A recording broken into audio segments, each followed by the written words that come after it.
Hey guys, Mike here. So, oh boy, got a big pump in the market today. I can't say I was surprised, but and to be honest with you, I was not surprised once I saw NVIDIA, who reported earnings yesterday and already told us they were going to suck, and they were terrible. Guidance was terrible, and it was down 7%. All of a sudden, 10% swing. It's up almost 3% today.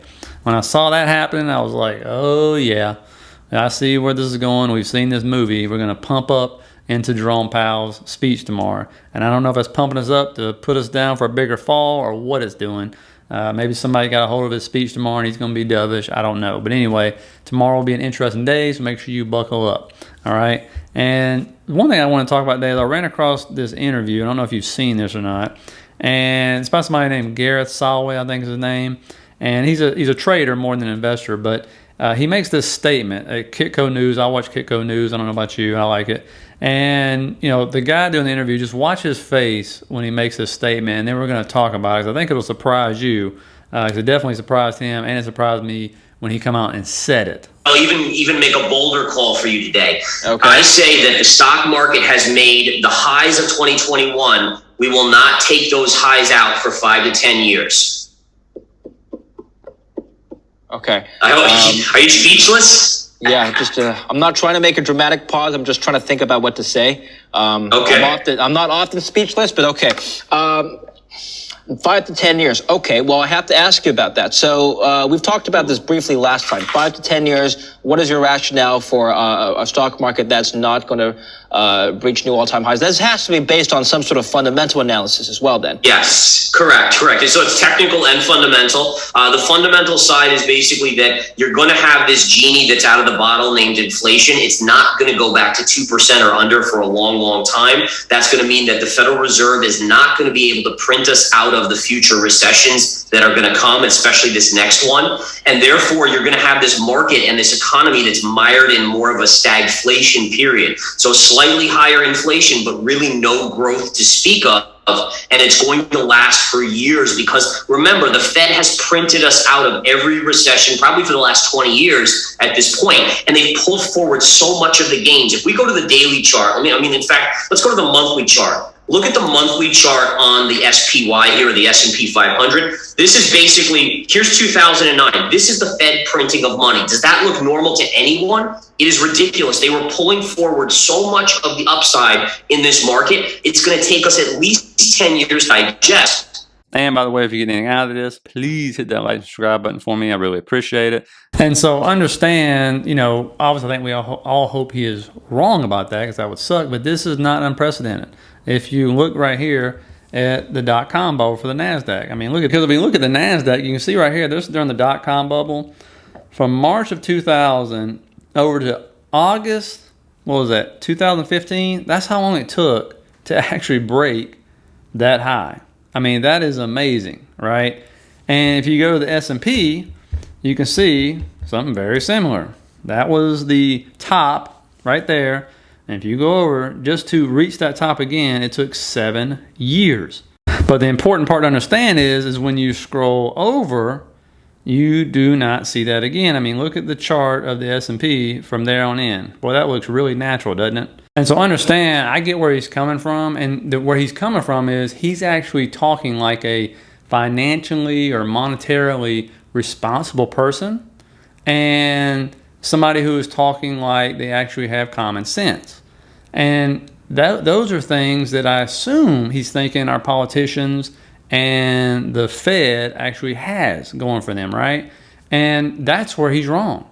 He is underestimating the Fed and the government's ability to be totally irresponsible, totally inept when it comes to actual monetary policy, fiscal responsibility, or even common sense. And so, yes, he makes great points. And, if it was somebody who had those attributes running the government and the Fed, sure, okay. But what, him and a lot of people just don't seem to understand is, look, the government, they own the stock market now, right? The stock market does not go without our government, the Fed and all them combined. And if you're new to the channel, you missed a couple videos way back, and I've showed and proved this. But understand, the government wasn't truly involved anywhere near as much until the 07, 08 crash happened. When that happened, there was a decision somewhere behind closed doors or whatever that it was time for the government to forget capitalisms and free markets and all this other stuff. It was time for them to step in and do a litmus test. And the litmus test was, we're going to see what we can do with taxpayer dollars and the debt, and what the citizens will put up with. What will they tolerate? All right. So what do I mean by that? Well, what they do? They said, well, the banking system's failing because Wall Street ran amok. We won't hold any of them responsible. And what we'll do is we'll give all these taxpayer dollars and the credit card, we'll run the credit card up, and we'll give it to the banks to try to help out the citizens. Well, of course, what the banks do? The banks said, hell with that. Let's just buy back our stock, give ourselves the executives bonuses, fire all our employees, and then we'll go around and buy back all the houses dirt cheap once we evict all the people and foreclose on them. Sounds great. And the politicians said, wow, that was not what we had planned at all. Wow, the citizens got screwed. I wonder if they're going to hold us accountable. Election comes along. Nope, still 90% reelection rate. We're good. What else can we do? Let's bail out the auto industry. We'll get in the car business. Can we do that? Who cares? Who cares if it's illegal? Who cares if it's within our authority? We're going to use the money how we see fit. We'll bail out the car industries. We'll see what the people think. They're good. All right, they allowed us to do it.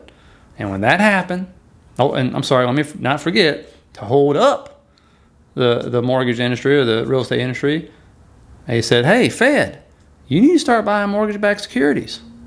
Okay, we'll give it a shot. Let's do it. So they did. What do we do? 90% re-elected them. Great. This is wonderful as long as Americans think we're doing what's in their best interest and we're trying to make them richer and save them. It's all good. Wait a minute. What else can we do? This is fantastic. We can do anything we want to do. You know what we can do? We can make ourselves filthy rich by using taxpayer money and the credit card to run the stock market and the real estate market up. This will be great. And when we get in trouble, we'll spend even more. And we'll spin it. And we'll make regular folks think we're making them rich, making them better off. When in reality, we're making ourselves millionaires by using their money. This is great. So that's what they did. They called the Fed and they said, hey, you don't have hardly anything on your balance sheet. Buy bonds. And by the way, keep buying those mortgage-backed securities too. Let's do this. And they said, okay, we're supposed to be independent, but we'll roll with you because we want to be rich too. And so then the government official said, this is great. I love it. You know what else we can do? A balanced budget. We ain't had one of those since 2000, and Americans don't even care. We've been running deficits. We really ain't went crazy yet. Let's see what happens when we go crazy and really run the debt up. We can use the debt and the deficits to drive this economy full throttle, right? By doing tax breaks, by doing all this stuff we can't afford. And that way they're spending it in the stores and on Amazon and everywhere else. And then what happens is all these stocks start reporting great earnings. The growths are unbelievable. They start buying back their stock like never before at record levels. And the stock market's just going to take off. We're going to be rich. And the real estate's going to take off because the Fed's propping it up anyway, keeping mortgage interest rates down. This is great. And that's what happened. And what did we do? We kept re-electing them because that's what we do. Because instead of using this computer right here to figure out who's corrupt and who's not corrupt, and if they're actually helping us really, or just helping themselves, we just elect a blue or a red person or a donkey or an elephant. That's what we do. Oh, wow. How about that? And so that's what kept happening. And then 2020 happens. And then what happens? They do the unthinkable. They say, Fed, what else can you buy? We don't know what legally we can buy. Well, cool. Let's go ahead and buy corporate debt. Never done that before. Great. Matter of fact, just buy anything that moves. So that's what they do. And while you're doing that, we'll just start handing out checks and loans and everything. And then we'll say something we've never done. We'll just tell people, you don't have to pay your mortgages. You don't have to pay your rent, your car loans, student loans. You don't have to pay anything. And guess what? We'll make it a rule or a law, even if we can't legally do it, to say you can't be evicted or foreclosed on. It's wonderful. Let's do it. And what we do? We said, great. Sounds good to me. Who cares if it's within their powers to do it? Oh, well. And so that's what they did. And of course, what else do we have happening? We had Fed presidents actually actively trading while they were making monetary policy during 2020 and 2021. And when they got caught, what was their punishment? It was to sell at the very top of the stock market before it started to crash. What a punishment, right? Then we came out of the crisis and the government said, we'll send more checks. Yeah, that's great. So they sent more checks out. And we said, thank you, sir. I appreciate that. Even though we may not need them now because everything's opening back up, but we'll take them, right? And then recently what happened? They said, the president said with a strike of his pen, I'll just forgive billions of dollars of student loans. Wait a minute. That's Congress's job. They're in charge of the purse. But people don't care. So I'll just do it anyway. Sounds good. As long as we keep spending it, they keep reelecting us. Who cares? So that's what's happened. If you don't believe it, all you have to do is look at the debt right here. And you can see, going back to the dot-com bubble, there's your debt. And then going into the 08 crash, we're only at around $9 trillion in debt right there. So we only ran up from the dot-com to the 08 crash around $4 trillion. Not bad.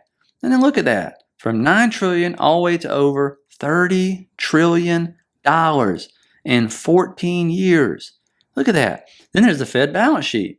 Look at it back in dot-com 05. Wasn't even $1 trillion. It was nothing. They weren't doing anything. It was flatlined all the way across.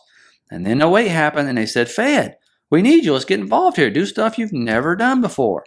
So that's what I'm talking about. Here's your mortgage-backed securities. And then look at all those purchases. And so they ran it from $1 trillion to $9 trillion. Now, of course, what was the other reason they decided to start running the stock market up? Because if you look, think about Social Security. It's the biggest retirement system we have in the country. A lot of people depend on this. Now, what's going on with Social Security? You know it's in a bad way because by 2030, all baby boomers will be on Social Security. 25% of the population roughly will be retired. When Social Security first started, you had anywhere from 6 to 7 workers per retiree. Right now, you're down to 2.7 and estimated to be down to 2 by 2035.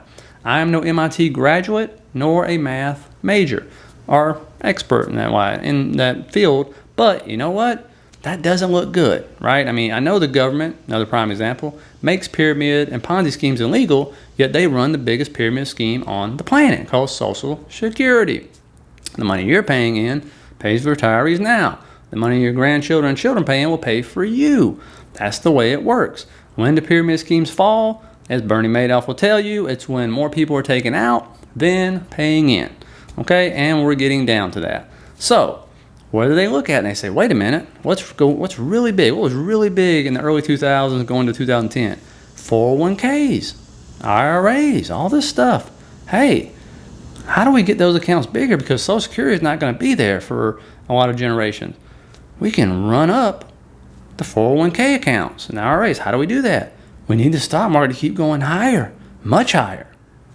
There you go. So now we don't have to sweat it. We just keep kicking the can down the road on Social Security. Social Security is so bad now, they're debating on whether or not to raise the retirement eligibility from like 70 to 72.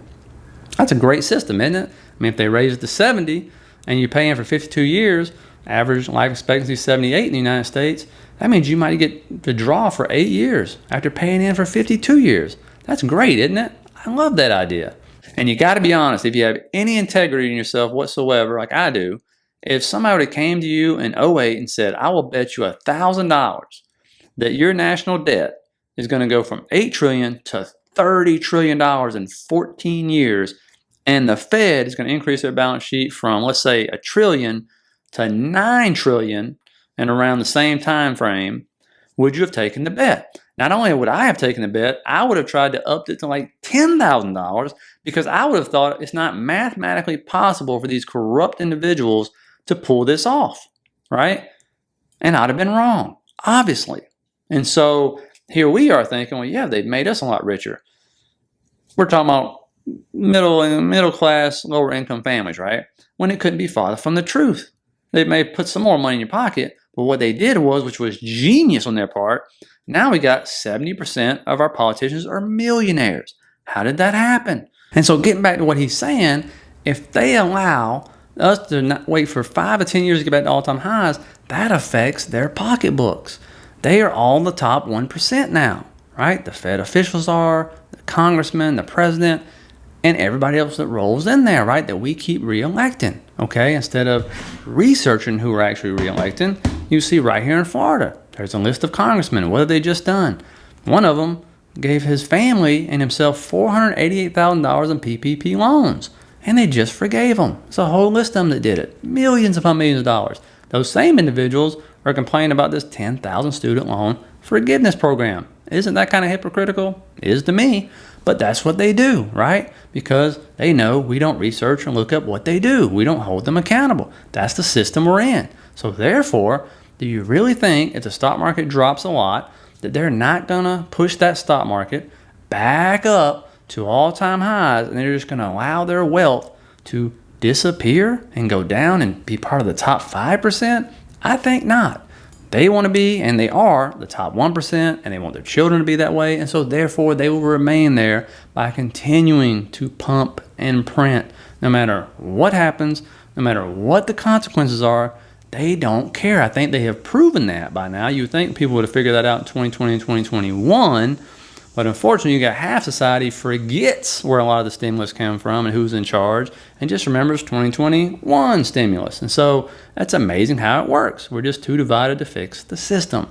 And so therefore, these same people who were back there in 08, by the way, just look at the names now who are still there, they will continue to do that because the recipe has worked. They don't care. Who does inflation really affect? It really affects the lower income, right? You think they truly care about lower income families? I don't think so. And pretty much actions speak louder than words. And so they can spend whatever they want to spend. They can say, you know what, 4%, 5% inflation, we can live with that. Because you've already seen, as I got a friend who works with the super wealthy in real estate, they're still buying houses. They don't care. He said business is still good for them. It's the middle class and the lower income that's sitting there going, whew, can't afford these houses. Okay, that's where we're at. And so to say they won't print us out anything else, they won't see any more stimulus out, I'm sorry, inflation's how high right now, and we just did more stimulus by forgiving how much debt? So if you don't think for a second, plus I've already showed you how many states are sending stimulus checks out and doing all kinds of tax breaks, it's still happening. All they care about is getting reelected. They are not fiscally nor monetarily responsible, and they don't use common sense because they don't care about you. That's what it is. And so that's my argument against Gareth is, yes, thinking like a smart person like that should be true. But they underestimate our government time and time again and what they're willing to do to line their pockets. And so don't think for a second the narrative will not change, and quickly if they have to pull us out of some deep recession and just sacrifice a portion of the society or, give them money to keep them supported while we live in this high inflationary environment. That's just me. That's what I believe. Let me know what you think in the comments. I don't know. That's where I stand. So, hope you have a good one, and I'll see you guys later.